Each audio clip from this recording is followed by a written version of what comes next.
Brittany Griner is free. And what did it cost us? Well, we had to give Russia an arms dealer that we were holding, Victor Bout. And who was it that Victor Bout, the arms dealer, was actually selling arms to? Oh, that would be the people that were killing our soldiers in Afghanistan and Iraq. We literally let a terrorist arms dealer and supplier be used in an exchange to bring back a woke, unpatriotic, drug addict, but she was a person of color and a member of the alphabet community, LBGT MICKEYMOUSE group. Her wife, good pals, solid pals with Camilla thinks she's a Hottie Harris. And, you couldn't log on to Facebook or any social media without every day being bombarded with the messages. We got to free Brittany. Look how many days she's been in Russian prison. This isn't right. Bring her home. Well, Russia is a sovereign nation, as they have laws. Brittany violated those laws, and we've had, discussions ad nauseum. Well, she was only going over to Russia to play basketball because WNBA players just aren't paid the same here. There's not equity in the way we pay the WNBA players compared to the NBA players. Well, the WNBA doesn't have a following. You don't have a fan base. Nobody goes to your games. Nobody even could name 5 players in the WNBA if their life depended on it. And most people that where they have a WNBA team in their town don't even realize they have a WNBA team in their town. So they couldn't even name it. So this so-called financial inequity, which drove her to go to places like Russia and play for the oligarchs, well, again, your business model isn't producing fans, isn't producing revenue. You're being subsidized by the NBA. And the reason the NBA players get big money, they have a big following. They have merchandising and marketing, and they've got people and fans, and they've got money. It's real simple. It's not about sex. It's not even about race. It's about what's the word I want? Capitalism. So she went over there. She took vape cartridges with her that just happened to be pot laced. And they've got some pretty strict drug laws there in Moscow. And of course, they wanted to make an example of her. Of course, they wanted to put the Biden White House in a place where they would have to come bargaining and horse trading. And, they were holding out to get the better deal on this trade, and they did. Now, let me just pause right here because some conservative commentators are talking about, yeah, but we left a Marine over there. We left Paul Whelan over there. Okay, let's be honest here. Paul Whelan, at best, has a sketchy past. He was court-martialed while he was in the military. He has cited things since going into his own cybersecurity business, things on his own website and biography, which have proven to be inaccurate. One might call them lies about degrees that he's earned that he never earned. And, he was court-martialed in the military for larceny charges, multiple larceny charges, and supposedly involved in some type of espionage in Russia. I don't know. Some people want to say, hey, he was over there doing work for the CIA and they've hung him out to dry. Was he, or was he doing work on his own and selling it to the highest bidder? I don't know. I don't know. I don't have any inside baseball information on Paul Whelan. There's enough out there to say he's not the Marine patriot that some on the right and some conservative commentators would like him to be.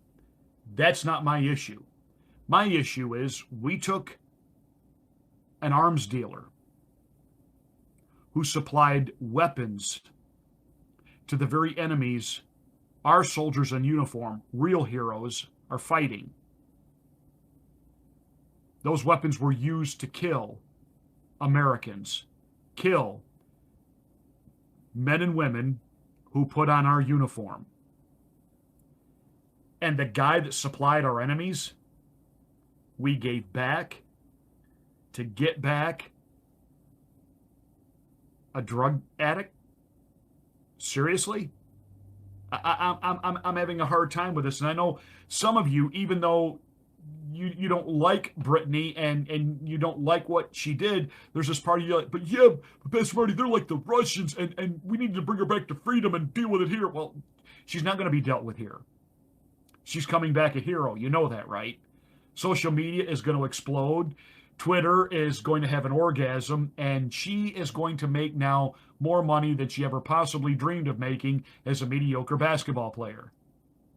She is going to get product endorsements up the yin-yang wazoo. She's going to become a pop culture phenomenon, and no doubt in a year or two we'll have a holiday named after her. Because after all, she's a person of color and she's a lesbian, so obviously she is earning of our praise and adoration.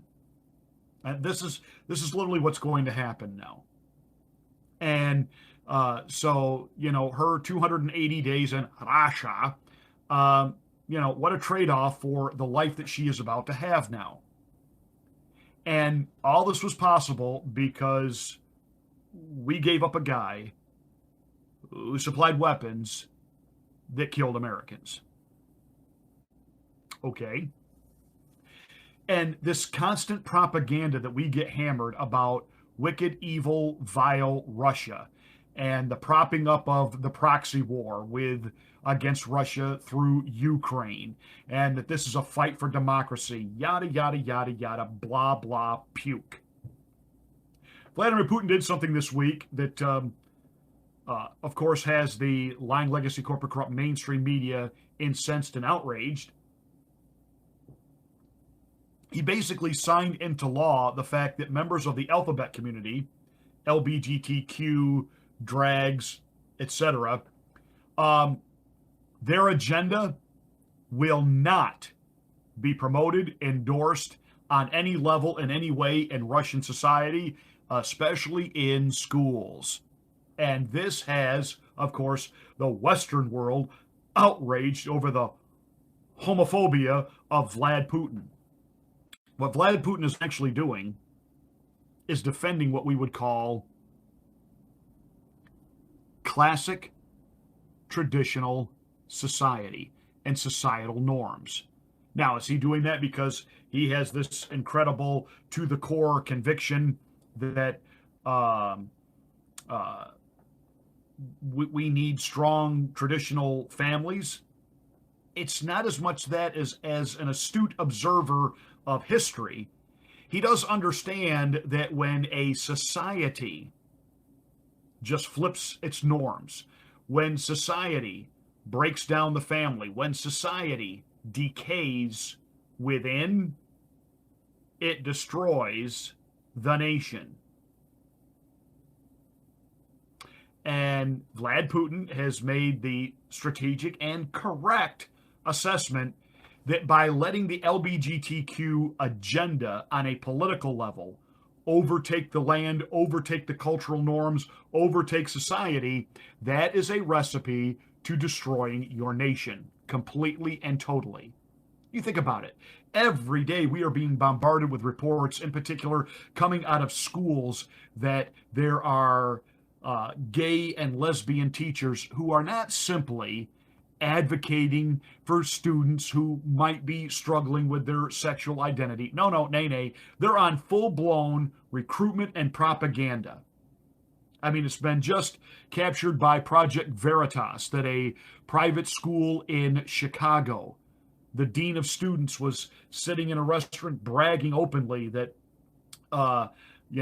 he had brought someone in to talk to the high schoolers about gay sex, and they were allowed to look at dildos and butt plugs and, lubricant oils, et cetera, et cetera, et cetera. First of all, on what level is that education?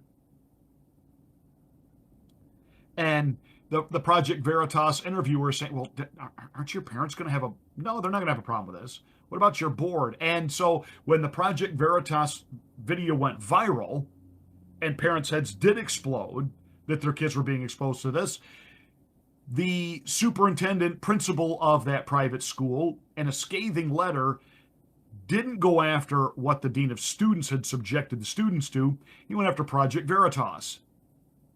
And over, we're having all kinds of reports lately about kids being sexualized. And understand that the alphabet community, it's not just that they, quote, want to get married and have their rights. No, nay.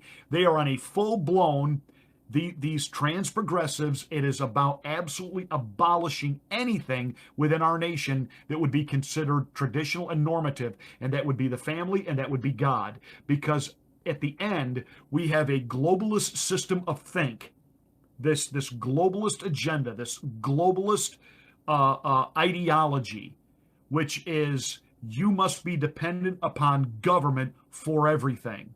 Where you live, what you drive, where you can go, everything has to funnel through government. And the two big competitors are the home and the church. A person who has faith in God isn't necessarily prone to quickly bow the knee to the government. And people who come from strong families where they have a strong support system and they have been taught how to think and be self-confident and how to reason and how to ask questions and to just intuitively and instinctively know when something is off, when something is wrong, and they've got a support base to go to, a father, a mother, core paternal and maternal, grandparents, etc. A family. That's dangerous. It's dangerous. The government shall be your family. The state shall be your family. And so the deep state is using the woke agenda of the alphabet community. And by the way, understand this. It isn't that really necessarily that there are those within the oligarch that are necessarily endorsing all of this alternative lifestyle, but they will use these dupes as useful idiots and tools to do what they need to do, which is break apart the trust of the family unit, get people away from faith, away from God, and what some of these drag woke trans progressive LGBTQ people don't understand is once the deep state, once the globalists achieve their agenda, which is dissolving all of the security blankets and the support that people have and are totally now lined up and reliant on the government. And as soon as the government says they immediately open their mouth. The people that helped bring that in, they will be gone like the brown shirts were in Germany. They got Hitler to power, and once Hitler got there, he didn't need no more, and they had to go bye. So there's a lot more going on here than just a WNBA star who smoked dope in Russia. And America, literally the Biden administration, giving back a weapons dealer to free her. And remember, she's one of those, protesters, wouldn't stand for the national anthem. Isn't that funny, though? That same flag she spit on, that same national anthem she disrespected, is the very symbol, the very foundation upon which this concept of life and liberty and the pursuit of happiness, which our Declaration of Independence and our Constitution are founded upon. That very symbol of all that it represents is what went to bat for her to bring her home in time for Christmas. You think she'll say thank you? You think at the next WNBA game, where no doubt it will be a sellout crowd, at least that night, because people will want to see her, will she stand for the national anthem, put her hand over her heart, that nation, that flag, which she claims is so racist and offensive to people of color and people of alternative lifestyles, will she thank the men and women in uniform who have fought to preserve the freedoms that that flag represents, that it ultimately went to work on her behalf to get her out of Russia and bring her home. But I guarantee you, while she was in that Russian penal colony, that every morning when they did their morning inspection, I guarantee you the Russian national anthem was playing, and I guarantee you she was standing. So, on the one hand, I know it makes it quick, easy for people to wrap their head around, and a lot of conservative pundits will go for it. We brought home the drug addict WNBA player, but we left behind a patriot, a Marine. Well, he's got some issues. And again, I claim no inside information here. Now, maybe he's a great guy, and I'm reading a bunch of false hogwash that the deep state wants out there about this guy to completely shred and discredit.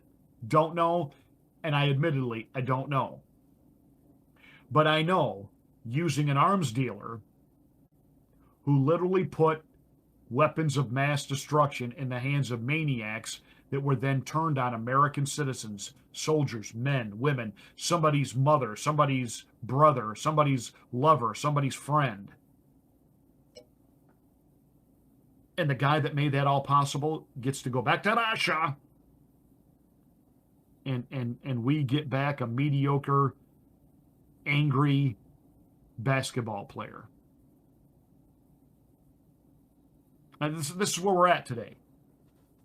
This is where we're at. The systematic dismantling of our nation and what it stands for.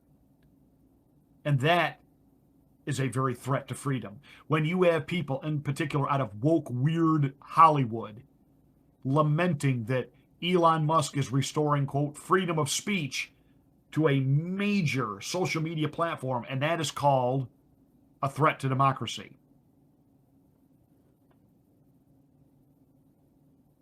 Wow, really? Really? And the liberals, they talk out of both sides of their mouth. They talk about freedom, and yet they advocate censorship and mandates and loss of freedom. But hey, Britney's home, just in time for Christmas, just in time to become a pop culture hero and make a lot of money. And no doubt we're going to have to sit through the Netflix docuseries on her, and either Netflix or Prime will make a movie about her life. And, here we go. But the truth is, Britney is set for life financially. And you and I, hosed again. And a guy that literally is responsible for the death of thousands of Americans, he gets to go back to Russia. And we get back Britney.